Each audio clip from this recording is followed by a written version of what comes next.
Boa tarde a todos os presentes ao seminário Proteção Integral à Saúde e ao Bem-Estar dos Animais utilizados em eventos e diversões públicas, organizado pela Universidade Federal da Paraíba, em parceria com a OAB, o Ministério Público Federal e o Ministério Público Estadual. Antes de iniciar, agradeço o convite, o honroso convite que me foi feito pelo Dr. Francisco José Garcia Figueiredo para estar presente nesta sessão, ainda que de modo apenas virtual.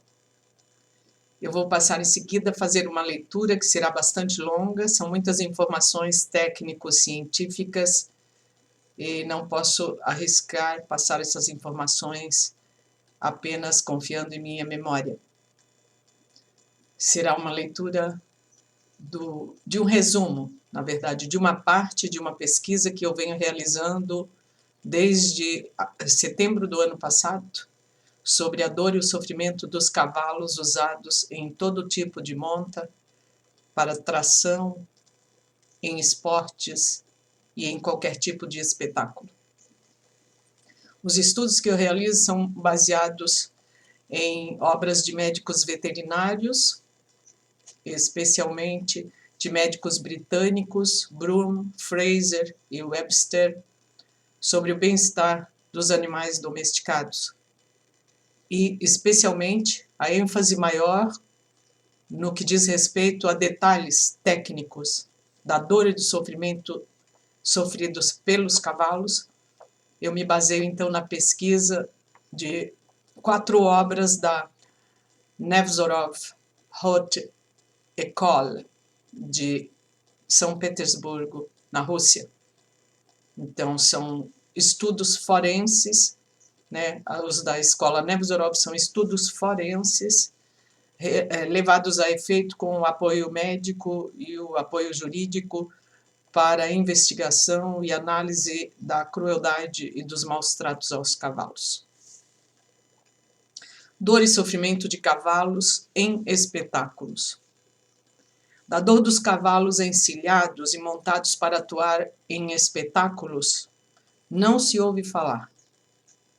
O homem montado ali sobre a coluna dorsal do animal se sente em seu ambiente natural. Ele não pergunta ao cavalo o que o cavalo sente.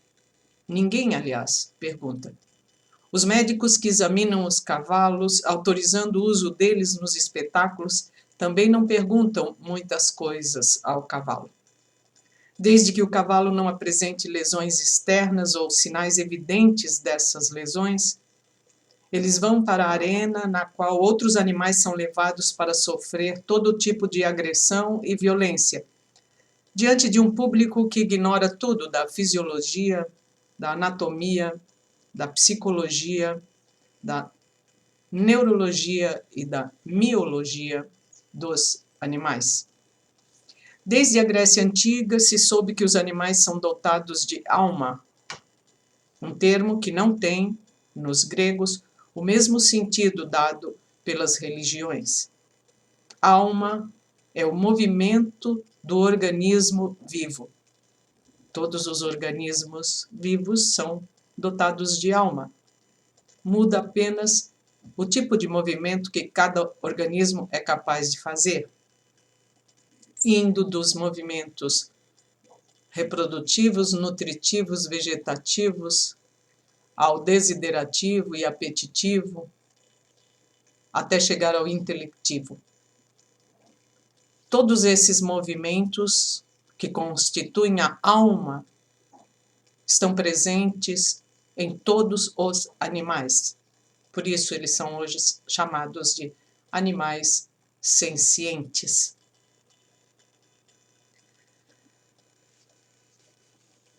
No animal senciente, as experiências básicas associadas a esses movimentos levam à formação de conceitos que permitem ao animal direcionar os seus atos para melhor obter aquilo que lhe garante o prazer e afastar-se daquilo que lhe causa dor.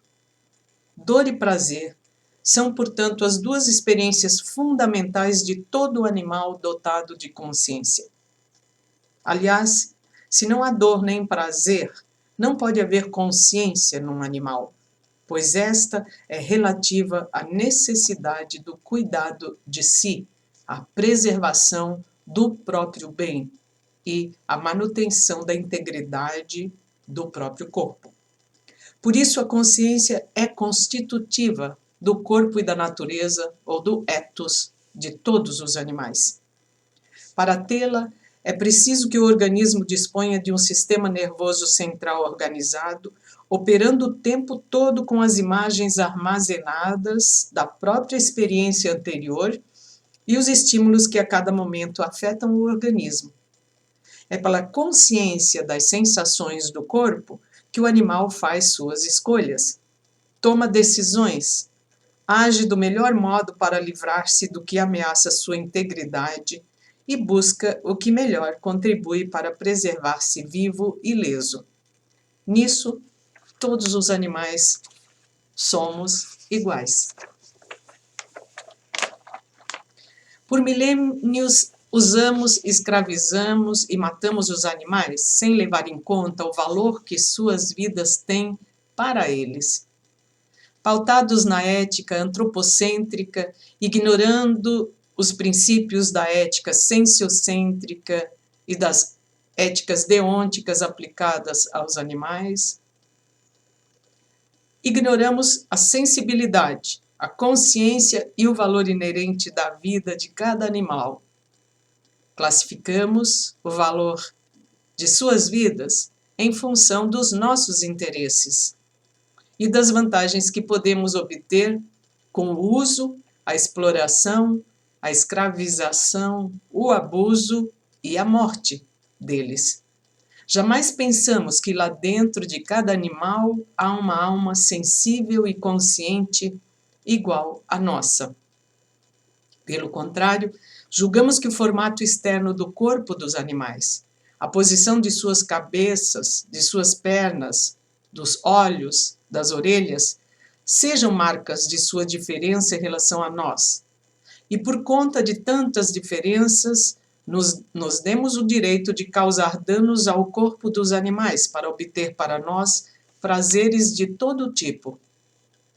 Ainda fazemos aos animais o que já se fazia há 3.000 anos, há 5 séculos, há 1 ano, há 10 dias. Fazemos a eles, neste exato momento, o que sempre se fez, em nome da tradição. E alegamos que, porque nossos antepassados sempre o fizeram, então temos o direito natural de continuar fazendo, sem nos perguntar jamais o que tudo isso causa de dor e sofrimento ao animal usado por nós.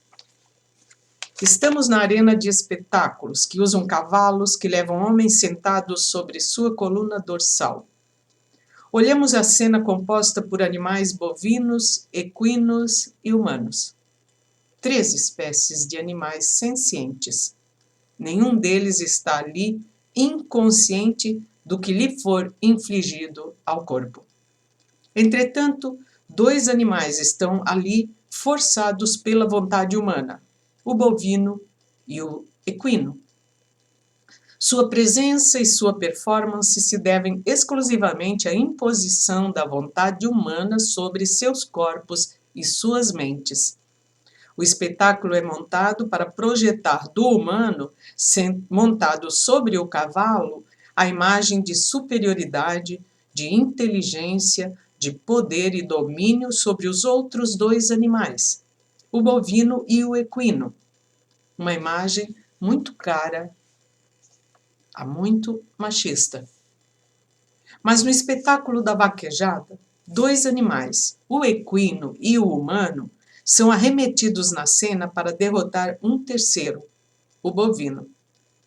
A derrota do bovino é visível ao espectador. Sua dor pode ser vista pelas puxadas, pela derrubada, pelo arrasto, enfim, pelas mutilações de todo tipo causadas ao seu corpo. Com os olhos fixos no corpo do bovino, torcendo para que o homem sobre o cavalo o derrube, o espectador está cego para a dor e a agonia do cavalo, porque elas são invisíveis a ele.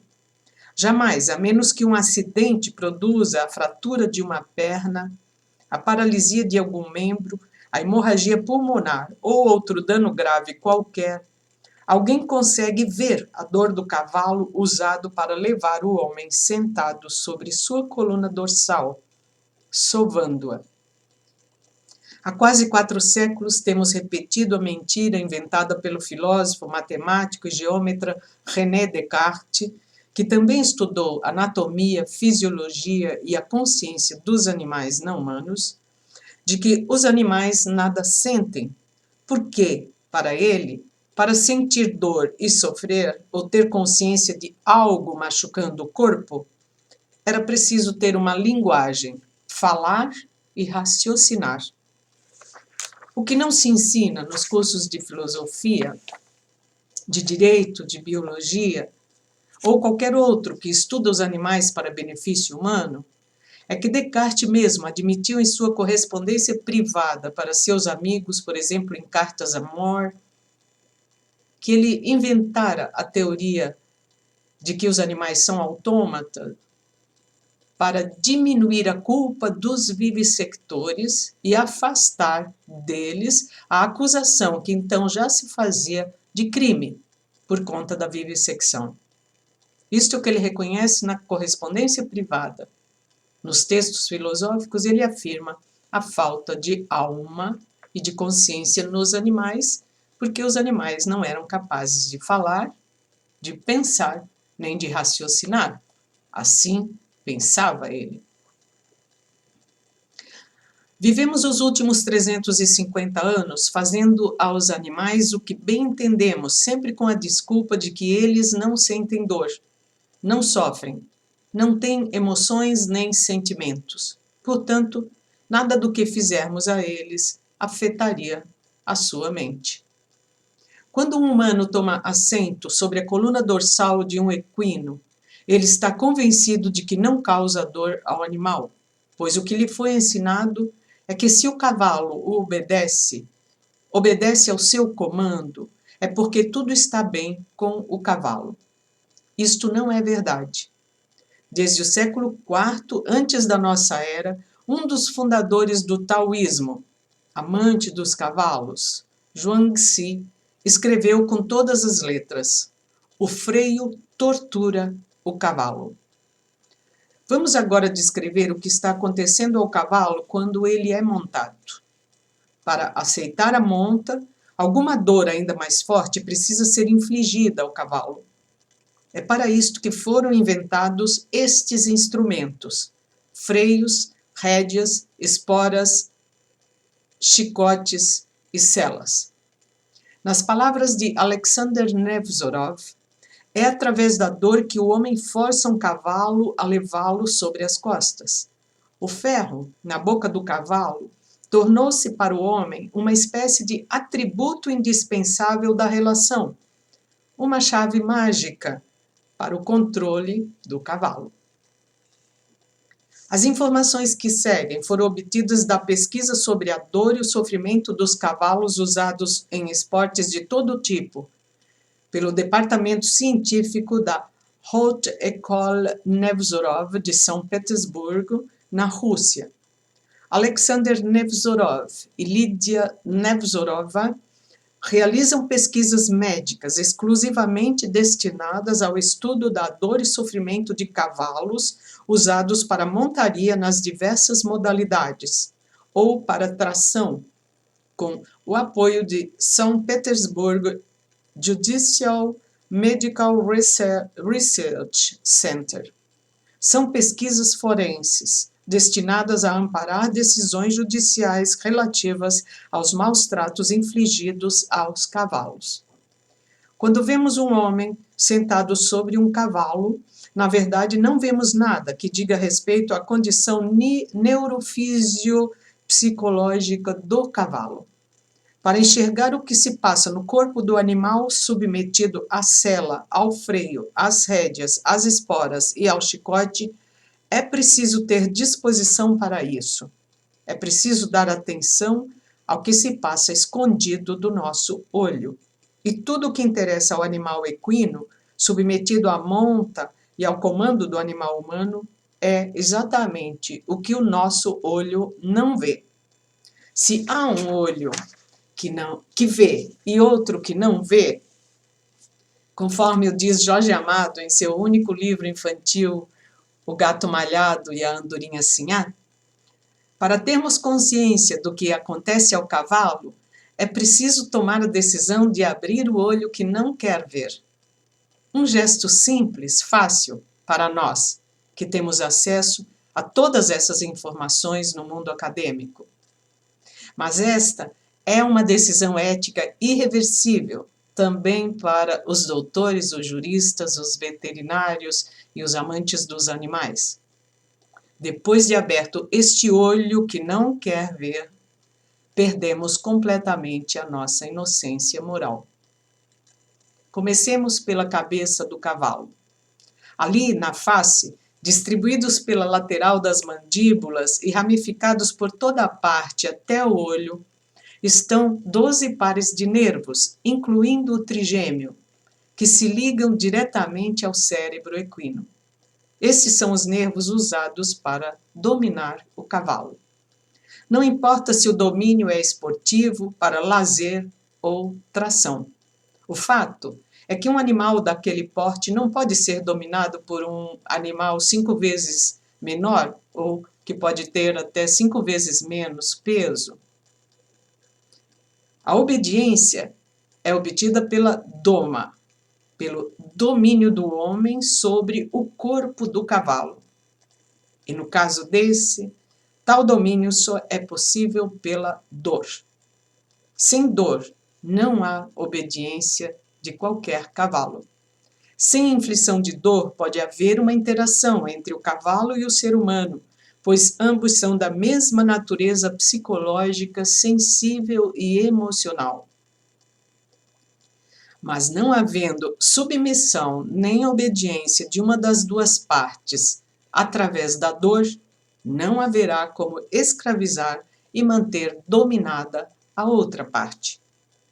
O que não contam para nós é que tal obediência equina foi obtida por milênios, instalando-se dentro da boca do cavalo um artefato de metal destinado a lhe causar dor. E assim se fez, e assim ainda se faz. Não estamos falando aqui de algum leve desconforto. Estamos falando de dores infligidas ao animal, usando-se a boca dele para isso, porque ali estão os nervos que se ligam diretamente ao cérebro.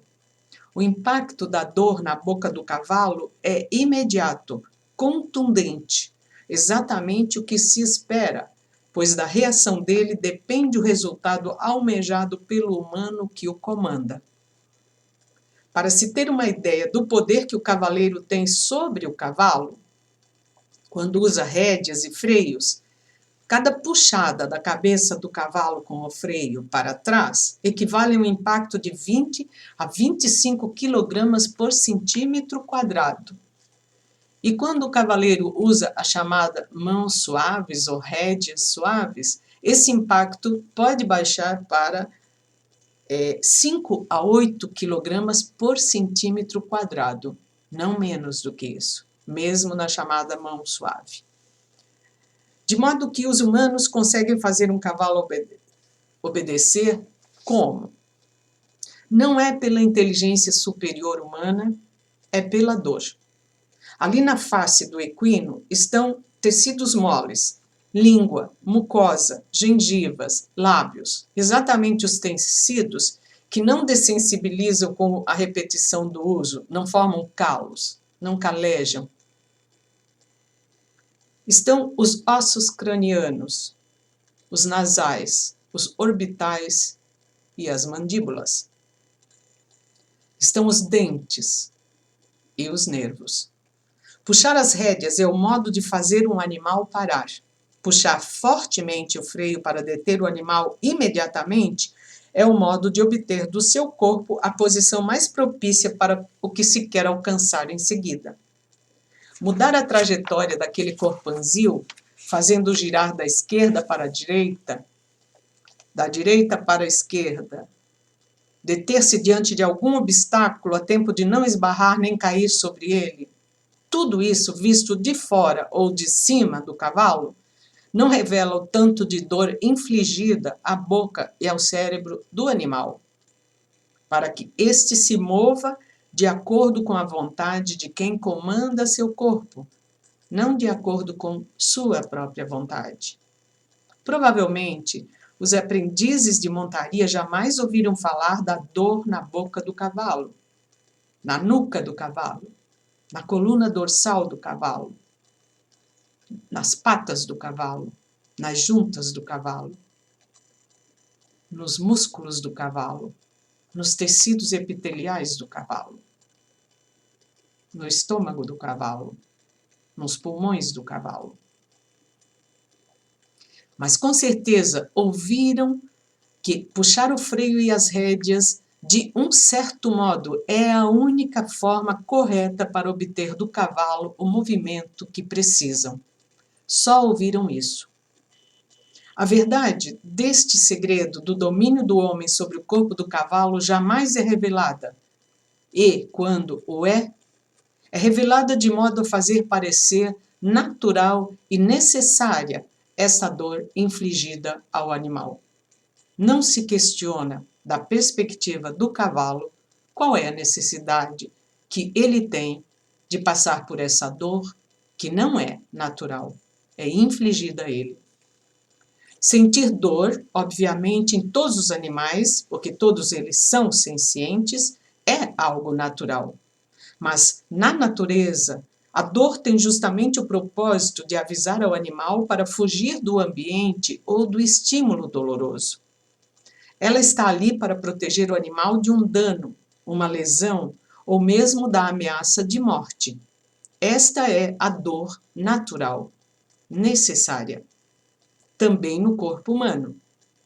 O que de modo algum é necessário é o propósito humano de infligir dor ao cavalo ou a outro animal qualquer para obter algum ganho que não tem nada a ver com o ethos do animal, com a natureza dele, especialmente quando se trata de um animal cuja fisiologia e psicologia estão absolutamente centradas nos estímulos, na percepção e na consciência dos estímulos dolorosos, como é o caso do ethos equino, um ethos absolutamente fisiológico, conforme o atesta Lídia Nevzorova, estudiosa da fisiologia da inflamação nos tecidos dos cavalos causada pela monta, freios, esporas e chicotes.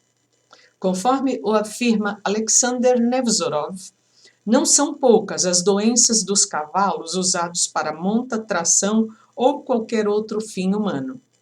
Da coluna, das pernas, da nuca, dos músculos e ligamentos, artrite e artrose, para citar apenas algumas delas. A dor causada aos cavalos pelo uso dos aparelhos é conhecida no meio científico pelos estudos realizados por Koch, McGreevy, Warren e Skinner. Em seu estudo Horse Training for the Olympic Sports, realizado no Russian Scientific Research Institute of Horsekeeping, o médico veterinário e biólogo Laskow fala abertamente do efeito destruidor do freio na cavidade bucal do cavalo e de seus efeitos devastadores sobre o sistema neurológico do animal, além do impacto sobre os tecidos extremamente sensíveis que recobrem a superfície da boca do cavalo. Basta abrir qualquer manual de equinologia, escreve Alexander Nevzorov, para dar de cara com algum artigo tratando das terríveis injúrias causadas aos lábios, às gengivas, aos dentes, ao palato e a outras partes sensíveis da boca, causadas pelos freios, ou para saber-se que cavalos usados nos esportes, sem exceção, têm seus primeiros pré-molares quebrados, quer dizer, os dentes em contato direto com o ferro, impactando os segundos premolares, quer dizer, os dentes mais fortes, que não se partem tão facilmente quanto os primeiros. Nos galopes e disparadas exigidas do animal nas competições, o sistema respiratório e cardíaco sofre uma demanda que não tem nada a ver com a necessidade do organismo do animal. Repetindo-se o estresse adrenal inevitável na disparada, porque para o cavalo a disparada tem a função de fugir de algum perigo. O animal perde a saúde cardíaca e a longevidade. Segundo Monty Roberts, a resistência de um cavalo para esse impulso de fuga não passa de 600 metros. Em seguida, o cavalo tem que parar. E se ele não o fizer, ele lesa seu coração e seus pulmões, além de lesar seus músculos também. Por natureza, o cavalo é um animal de fuga, não de confronto. Quanto maior seu medo, mais ele fugirá da ameaça. Montado sobre sua coluna dorsal, o humano ignora o terror sentido pelo animal ali embaixo. O predador está sentado sobre o lombo dele. Isto basta para que seus medos todos se tornem ainda maiores. O peso do cavaleiro às costas do cavalo, escreve Alexander Nevzorov, destrói seu equilíbrio natural, aquele mantido quando a cabeça e a nuca do animal estão livres. Além do medo de perder o equilíbrio por ter de levar às costas um peso que pode chegar até a 1/3 do seu próprio peso corporal, o cavalo sente ainda o medo da dor infligida, segundo por segundo, em sua boca e em seu cérebro, pelo uso do freio, da rédea, da espora e do chicote. O puxão das rédeas lesa a cervical e o sistema muscular do animal. Assim, ao contrário da crença disseminada de que o homem controla o cavalo com sua maestria e autoridade, a verdade é que o controle só acontece por conta da imensa dor que ele inflige ao outro animal. A história da equitação nada mais é do que a história silenciada da tortura dos equinos pelos humanos. O cavalo empaca quando ele sente dor. Somente uma dor maior ou mais aterrorizante do que aquela que ele já está sentindo o fará mover-se. Este é o recurso empregado pelo predador que o monta. Dores lancinantes, produzidas por puxadas bruscas e firmes do freio, causam um choque equivalente ao choque elétrico. Por compressão dos nervos faciais, especialmente do nervo que corre ao longo da mandíbula inferior, o nervo quase exposto no diastema, a parte da gengiva onde não há dentes, após os premolares, e do nervo lingual que tem ligação com todo o sistema nervoso da boca do animal até o cérebro. Lídia Nevzorova afirma que somente os leigos ignoram a tortura infligida ao animal pelo uso do freio, mas os profissionais, incluindo os veterinários, sabem muito bem das lesões que o freio causa, principalmente em 3 pontos. Primeiro, nos dentes, nos segundos premolares da mandíbula inferior, que esfarelam, soltando cacos de esmalte que machucam a língua, a mucosa e mesmo se engolidos vão parar no sistema digestório. Segundo, nos diástemas margo-interalveolares que se ligam ao nervo trigêmeo, esse espaço então que não tem dentes, aquele espaço vazio antes dos premolares, e no nervo lingual e suas ramificações com os demais nervos da face do animal. O choque doloroso atinge ali o nervo lingual, a ramificação dos nervos faciais, alcançando o pico da dor, mas isso ainda não é tudo. Conforme sabido, explica Lídia Nevzorova, o palato mole, ou velum palatinum, do cavalo, tem uma estrutura muito peculiar. Ele é longo e se projeta obliquamente para baixo, descendo o arco palatal. Exatamente ali, nessa parte mais inferior do palato mole, constituída de nervos palatais muito sensíveis, ligados diretamente ao cérebro, é que o eixo do ferro impacta quando puxado. O segredo da montaria que consegue a obediência absoluta do cavalo está, portanto, no que a escola Nevesorov chama de choque neurocranial, causado pelo puxão do freio que afeta todos os ramos nervosos situados na boca do animal. É por conta do pavor do choque nos nervos que o animal salta as barras no esporte olímpico, por exemplo, ou faz outro movimento antinatural em qualquer outra modalidade esportiva. Como isso é possível? O freio está atravessado sobre a língua do cavalo, encaixado no espaço da gengiva no qual não há dentes, no diastema ou margo interalveolares, atrás do segundo pré-molar. Ao ser puxado, o freio pressiona o nervo que ali passa no periósteo, praticamente sem proteção alguma da mucosa, quase exposto ao longo da mandíbula, uma pressão de até 300 quilos, que no melhor dos casos, no das mãos suaves, pode baixar para 120 quilos, causando uma dor lancinante, queimante e, segundo Lídia Nevesorova, paralisante. Fomos esclarecidos sobre o vício do cavalo de mastigar o freio como um comportamento repetitivo, que no jargão especializado também é denominado de comportamento vazio, sem qualquer significado. Entretanto, a mastigação do freio é o único recurso que o cavalo tem, dado que ele não pode usar as mãos para retirar o freio da boca, então ele tem esse recurso para tentar desviar dos pontos de atrito inflamados o contato desse freio em sua boca. Outra lesão grave causada ao cavalo pela puxada forte que o faz ficar com a cabeça na vertical, a chamada collection, é a das glândulas parótidas, cuja sequela é a produção de uma baba espumosa em lugar da saliva. Essa disfunção leva a lesões gástricas, além de completar os danos causados pelo fato de o cavalo não poder engolir direito a saliva quando está com o ferro atravessado sobre sua língua. Sua mucosa digestiva se altera na ausência da saliva, causando úlceras que levam o animal à morte. Associada a essa lesão das parótidas, outro efeito devastador da puxada do pescoço do cavalo é a compressão das artérias e veias em diferentes pontos: a artéria condilar, a artéria carótida externa, a grande artéria auricular, as veias temporais superficiais, a veia externa maxilar e outras artérias e veias, lesões confirmadas por autópsias, segundo Lídia Nevesorova.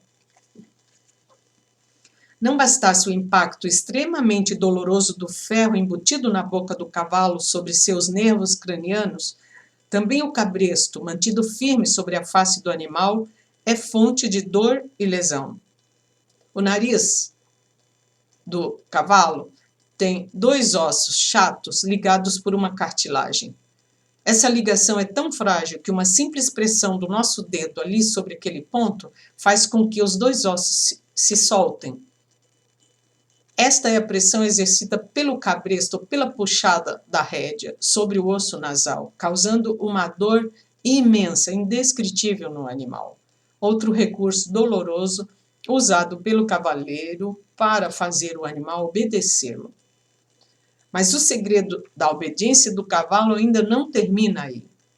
Além do choque neurocranial, da destruição das parótidas e da dor causada pelo deslocamento dos ossos nasais, Lídia Nevesorova identifica outras fontes de dor, mantidas em segredo para os leigos, mas sabida dos profissionais que trabalham com os animais lesados, especialmente dos que são chamados para fazer a necropsia dos cavalos mortos por exaustão, a saber, o uso da espora, dos chicotes e da sela. Estes exames feitos por Lídia Nevesorova, que é especialista em termografia, indicam todas as áreas altamente inflamadas do corpo do cavalo. Em 2011, ela fez 300 exames em 300 cavalos ao longo daquele ano. Apenas um dos 300 cavalos não apresentava nenhum ponto de inflamação em seus músculos, em sua pele, em seus tecidos, em suas juntas, em suas mucosas. Este cavalo, que não tinha nenhuma lesão, era o único cavalo jamais usado para montaria. Era o cavalo da escola Nevzorov.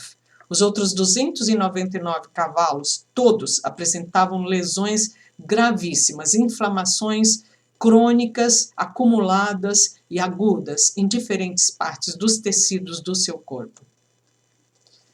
Ao contrário do senso popular, a pele do cavalo, nas regiões pressionadas pela sela, pela cincha, pelas esporas e pelos chicotes, não passa de 2 milímetros, chegando na parte mais interna da virilha a ter apenas 1 milímetro de espessura. Todos nós sabemos que a pele, tanto a derme quanto a epiderme, são completamente carregadas de terminais nervosos, o que a torna o maior órgão e o mais sensível do nosso corpo. Não são os olhos, cuja área é bem pequena, não são os ouvidos, não é a boca, não é o olfato, que são regiões menores. A nossa pele é o maior órgão dos sentidos do nosso corpo.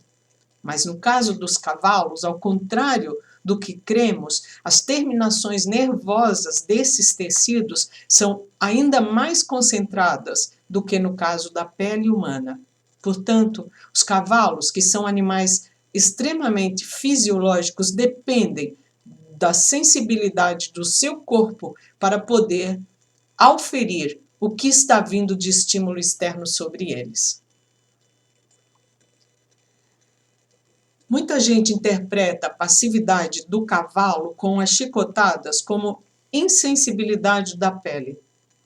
É exatamente o contrário. Todo cavalo que se deixa chicotear passivamente está se protegendo de uma dor ainda maior. Por exemplo, a do impacto do peso do montador sobre as áreas sensíveis, que são pressionadas ao longo de sua coluna vertebral pela sela, na marcha ou no galope, ou mesmo quando está parado ainda.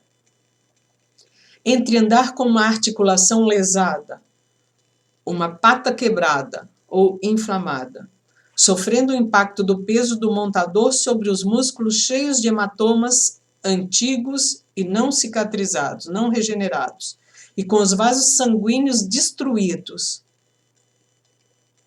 ser puxado bruscamente pelo freio ou pelas rédeas, sofrendo o choque neurocranial e todas as dores lancinantes, ou parar, mesmo recebendo chicotadas, se o animal já está atordoado pelos choques da face, ele pode ficar parado, ainda que sofrendo as dores causadas pelo impacto do chicote sobre sua pele já machucada.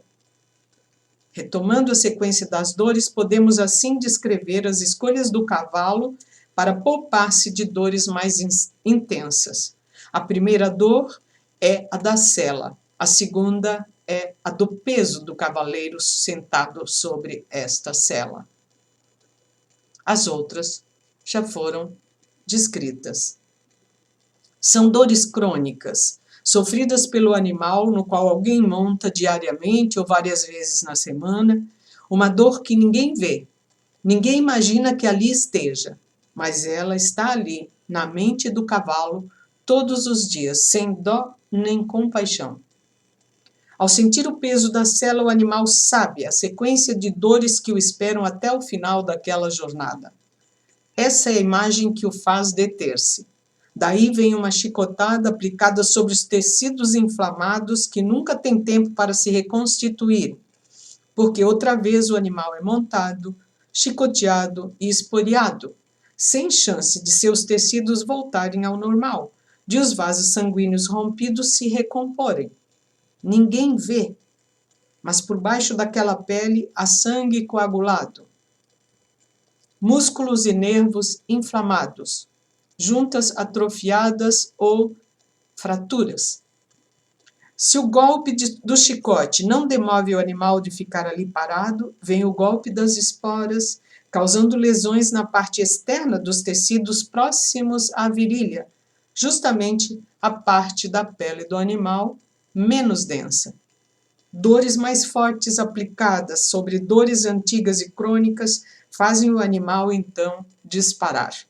Mas se ele dispara numa velocidade maior do que a desejada pelo montador, ele sofre o puxão do freio e aí temos a dor lancinante do choque neurocranial, a pressão das parótidas, do nervo lingual, do trigêmeo, enfim, tantas ramificações da dor causada na boca do cavalo que sequer conseguimos acreditar.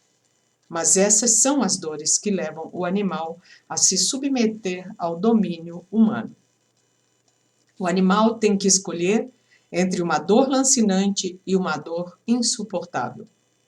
E por fim, com úlceras, cólicas, coração frágil, pulmões detonados, o animal vive no máximo a metade do tempo esperado de 20 anos, quando muito.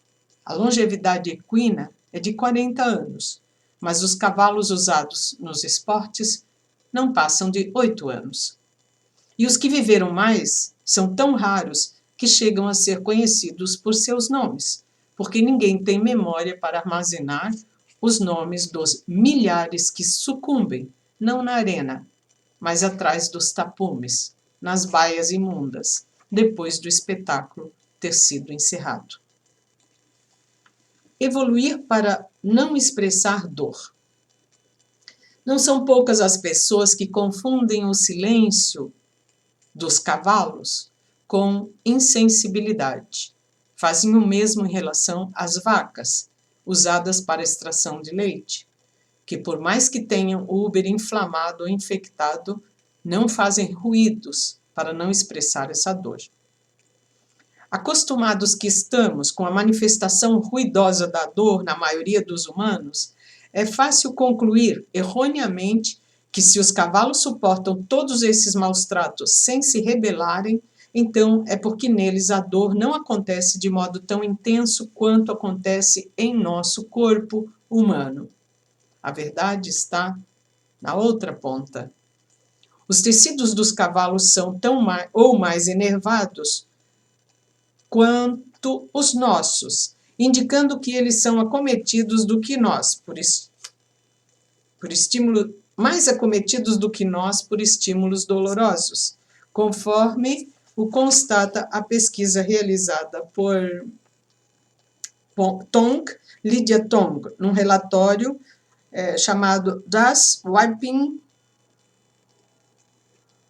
Hurt Horses? O chicote machuca os cavalos? Na condição de escravos, os cavalos não podem se afastar do predador que lhes causa dor.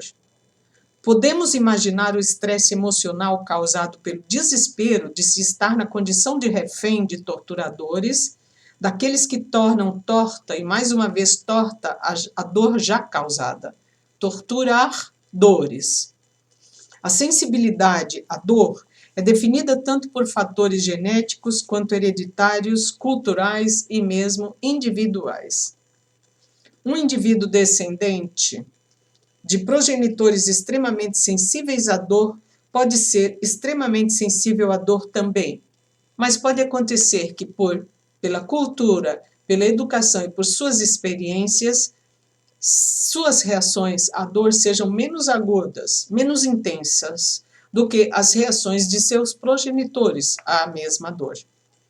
De qualquer modo, é certo que todos os animais sencientes estão constituídos do sistema neuromental e dos nociceptores, sem os quais não haveria a experiência da dor, portanto, sem os quais estariam ameaçados de extermínio por absoluta falta de consciência de si no ambiente. Alguns animais, quando feridos, gritam de dor. Geralmente, são espécies que recebem consolo e proteção de seus pares. Seus gritos servem para alertar os pares dos perigos no ambiente, por exemplo, da presença de um predador. Porcos e primatas reagem assim à dor, gritando muito. Sua reação tem a função de reunir a família em sua defesa. Mas a maioria dos ungulados os animais cujos artelhos vêm cobertos por casco, bovinos e equinos, também ovelhas, por exemplo, não expressa sonoramente a dor sentida. Eles a sentem e silenciam completamente, não exibindo qualquer sinal de fragilidade, de lesão, de algo que os torne alvo fácil do predador. Isso está muito bem explicado nos livros dos médicos veterinários britânicos, John Webster, Broom e Fraser. Mas Lídia Nevzorova também o explica. Esses animais, os ungulados, quando ameaçados por um predador, na natureza, geralmente eles conseguem fugir em bando. Se o animal ferido não expressar a sua dor, não mancar, não gritar de dor, o bando se desloca levando-o junto e o predador não terá tempo de examinar um a um para saber qual deles atacar. Se um deles manifestar a sua dor, imediatamente este será o foco do ataque do predador. Essa é a razão, então, psicológica, emocional, pela qual certos animais evoluíram para não expressar a dor, embora tenham um sistema neuromental extremamente sensível ao estímulo doloroso. As declarações de Cambridge sobre a senciência nos animais humanos e não humanos e o antiespecismo. No dia 7 de julho de 2012, portanto há 3 anos e alguns meses atrás, cientistas da neurocomputação, neurocognição, neurofarmacologia, neurofisiologia e neuroanatomia confirmaram publicamente a existência da consciência em todos os animais em uma declaração agora conhecida como a Declaração de Cambridge sobre a consciência em animais não humanos e humanos. Os participantes daquele congresso que tratou da questão assinaram esta declaração na presença de Stephen Hawking, no Francis Crick Memorial Conference on Consciousness in Human and Non-Human Animals, na Churchill College, University of Cambridge.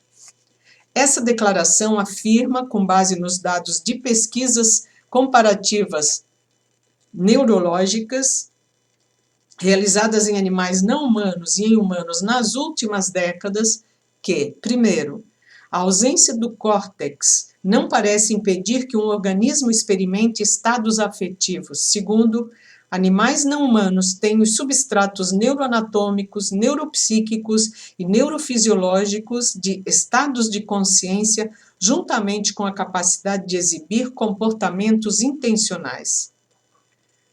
Os neurocientistas admitem que as redes emocionais e os microcircuitos cognitivos dos mamíferos e das aves parecem ser muito mais homólogos do que se pensava. É fato que certas espécies de pássaros têm o mesmo padrão de sono humano, incluindo a fase REM, que se pensava ser possível apenas aos animais dotados de neocórtex. Mas não é. Também nos estudos de autorreconhecimento no espelho, pássaros humanos, grandes símios, golfinhos e elefantes exibem semelhanças incríveis. Enfim, evidências de que as sensações emocionais de animais humanos e não humanos surgem a partir de redes cerebrais subcorticais homólogas fornecem provas convincentes para uma qualia afetiva primitiva e evolutivamente compartilhada. Desde 2012, a ciência reconheceu, portanto, a existência das emoções e da consciência em todos os animais, incluindo, nesta classe, animais até então não considerados como tais. Por exemplo, os polvos. Para muitas pessoas, esta declaração de Cambridge ainda é novidade. Entretanto, para a ciência, a única novidade foi ter vindo a público corrigir um erro que ajudaram por milênios a propagar na mente das pessoas, quando estes mesmos cientistas em seus laboratórios de estudo sempre souberam que os animais são capazes de sentir dor e de sofrer. Conforme acabo de dizer, a única novidade foi vir a público confessar a verdade sobre a consciência dos outros animais. Voltemos agora no tempo 35 anos. Estamos no ano de 1977, mais uma vez, em Cambridge, na Inglaterra. Instigada por Sir Richard Ryder e o teólogo Andrew Lindsay, a Universidade de Cambridge realizou naquele ano a Animal Rights Conference no Trinity College.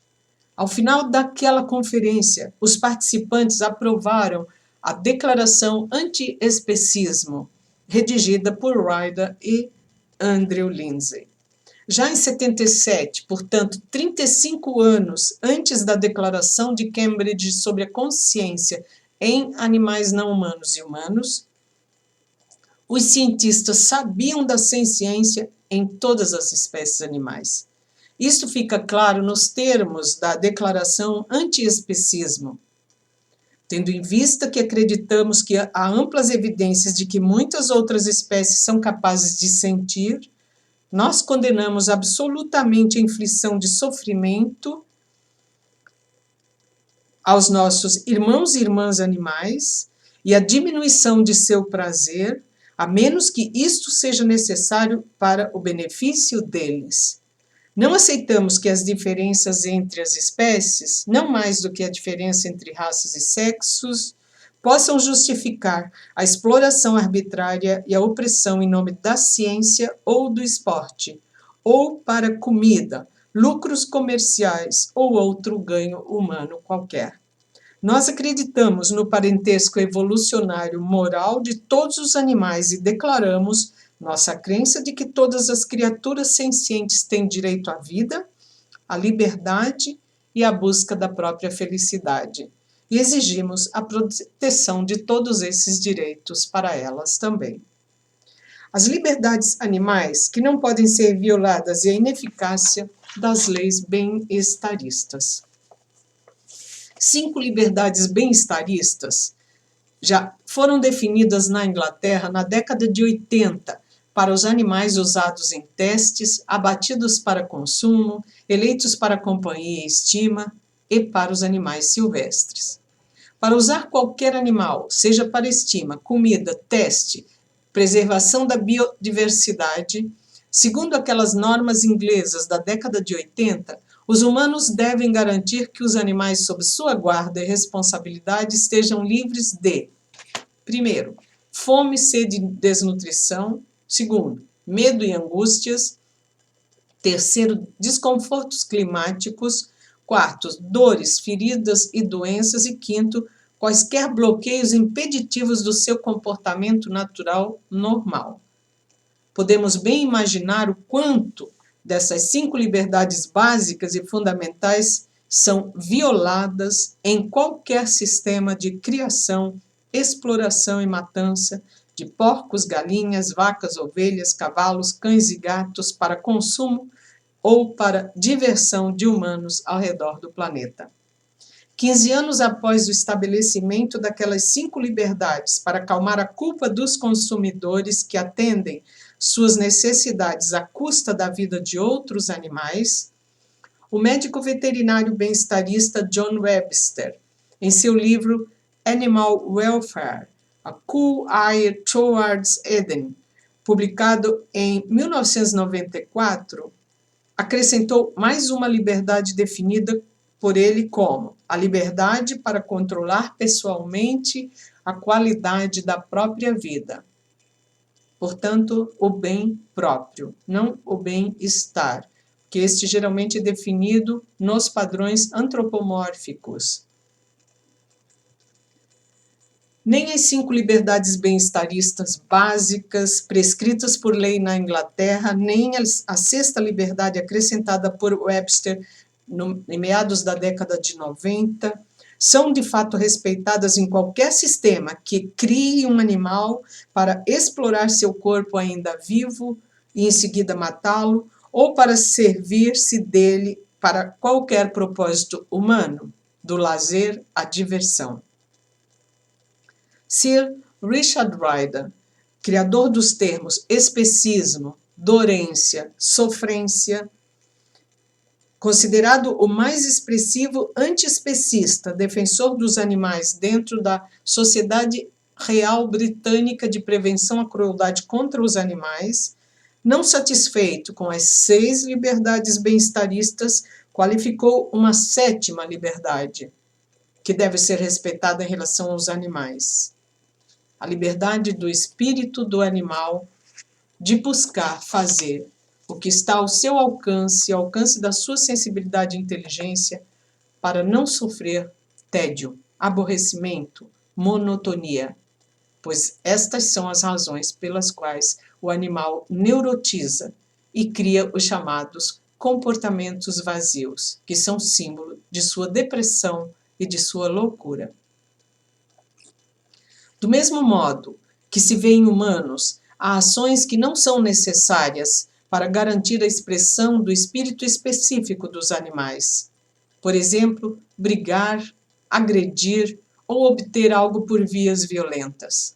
Entretanto, há outras ações que, definitivamente, compõem o modo de ser de cada animal e de ele expressar-se no ambiente natural e social no qual vive. E uma delas, a mais evidente, é ter o corpo livre de quaisquer cerceamentos. A privação desta liberdade de expressão implica em atrofia da mente do animal. Assim, de liberdade em liberdade, de não passar fome, sede, de desnutrição, medo da morte intempestiva, a ter espaço de expressão genuína de seu espírito específico, o bem-estarismo, corrente animalista que defende a criação, uso e abate de animais para benefício humano, contribuiu apenas para garantir o bem-estar, não aos animais, e sim a consciência de seus consumidores. Paralisamos na brecha que permanece entre os textos bem-estaristas das leis e nosso consumo animalizado. E o inferno para os animais não humanos está escondido justamente nessa fenda que ninguém ousa descer ou escalar, porque custaria algum desconforto a quem o fizesse. E o consumidor quer ter prazer ao consumir a dor. Ele não quer ser um abolidor em seu consumo. Alguém que consuma apenas o que não causar dor aos animais.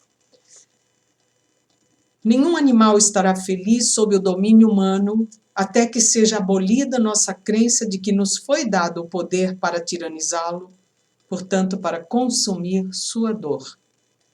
Neste dia, no dia em que abolirmos esta crença em nós, assumiremos a responsabilidade pela guarda da vida dos animais, sem domínio algum e sem interferência alguma sobre seu ethos.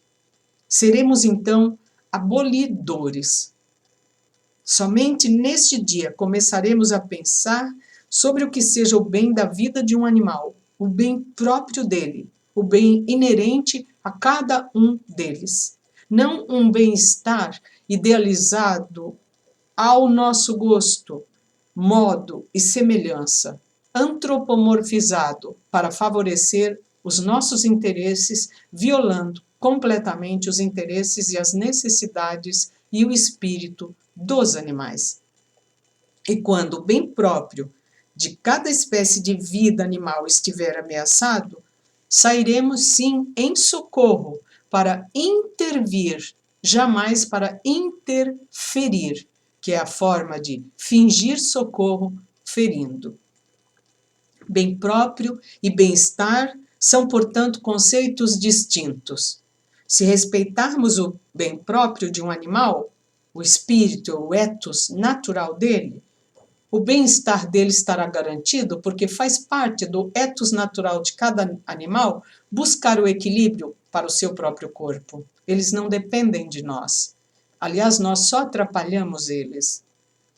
Mas se forçarmos o ethos de um animal, dizendo respeitar aquelas liberdades bem-estaristas, quando tal respeito no sistema de escravização e tortura e matança é impossível, se continuarmos a crer que as 7 liberdades fundamentais dos animais estão sendo respeitadas nesse sistema consumidor, o bem próprio da vida de cada animal terá sido perdido. Isso vale para gatos, cães, pássaros, serpentes ou qualquer outro animal sobre o qual tenhamos controle vital. Também vale para os bois e cavalos usados nas arenas em nome da tradição. Muito obrigada pela atenção. Namastê.